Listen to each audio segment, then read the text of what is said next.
The treatment of women in Australian politics has been in the light since the beginning of the year. A series of controversies, including the treatment of former staffer Brittany Higgins, forced the Prime Minister, Scott Morrison, to admit that there was a problem within Parliament, an issue he's vowed to stamp out. One solution floated was for greater representation of women in politics, particularly within the Liberal Party, with many in the government calling for gender quotas.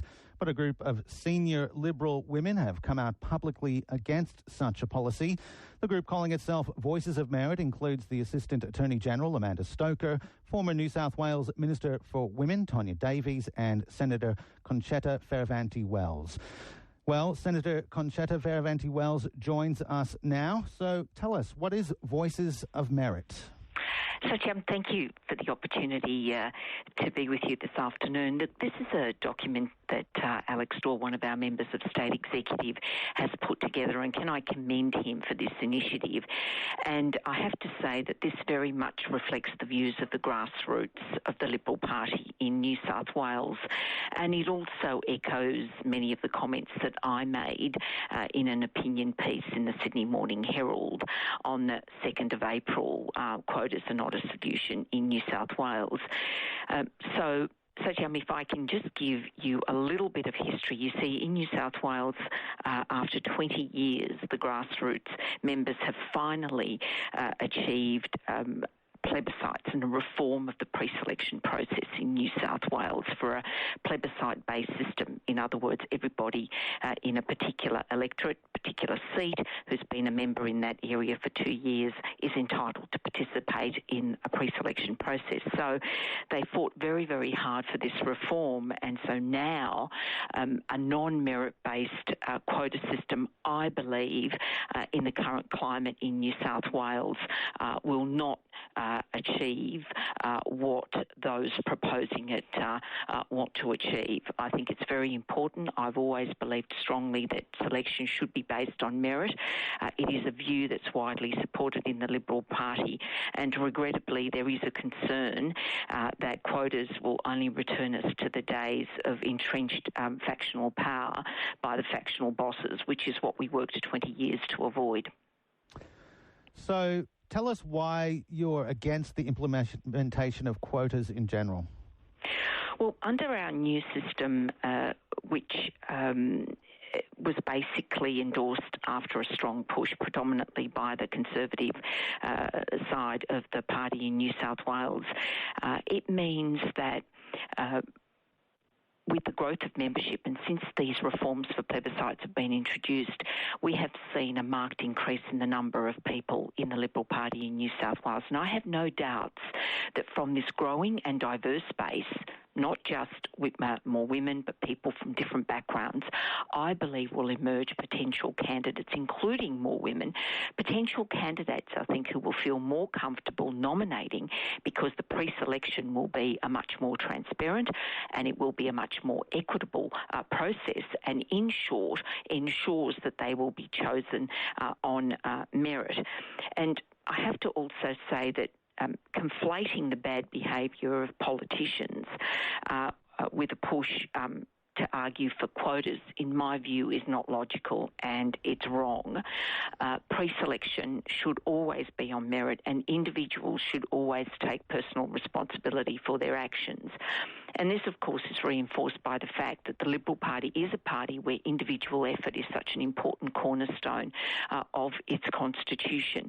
And so for those reasons, I and many others in the party strongly believe that the new system, which is basically a grassroots-based system, will see, and we've started to see that in pre-selections that have happened already. And of course, at this federal election, all the pre-selections will be under a plebiscite system. And I have no doubt that as a consequence of this, we are going to see good candidates emerging, including good women who will be chosen on their merit.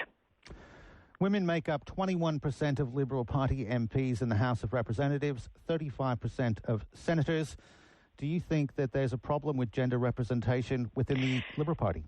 Well, I think that people should be chosen on merit, and I have to say that in the end, I don't want to be sitting in the Senate because I was chosen on my gender. I don't want to be a person that's part of a quota and I'm only there to make up the numbers.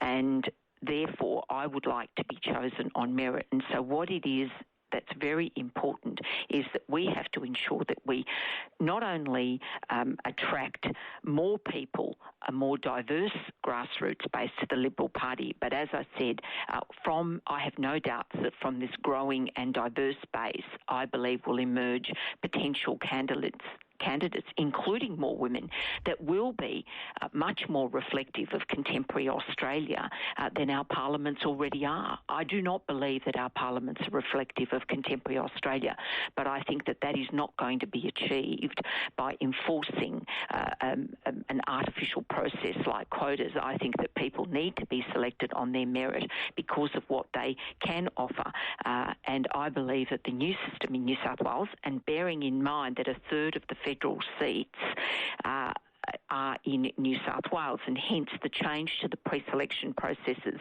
in New South Wales for the Liberal Party will have national ramifications.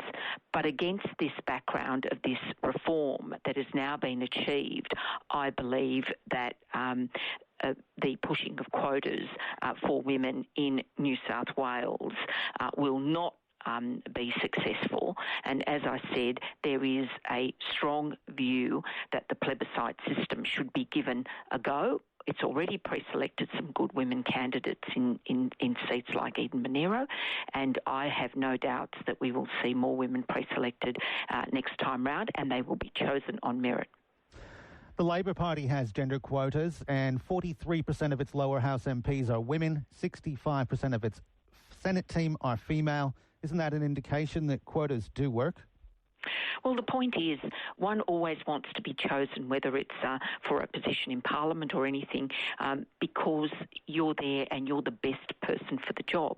Now, in the end, as I said, we are a party of individual effort. Individual effort is very important to the Liberal Party and many of its Liberal Party members, and therefore there is a strong view that the primary determinant of selection or promotion should be on merit. And as I said, we will now have pre-selection processes which in some cases will be hundreds of people, and I have no doubts that under that process, if good people put forward their names and present themselves for pre-selection, that there will be good candidates chosen that are there and chosen on merit, and who don't want to participate in a process that's not a democratic or a meritorious-based one.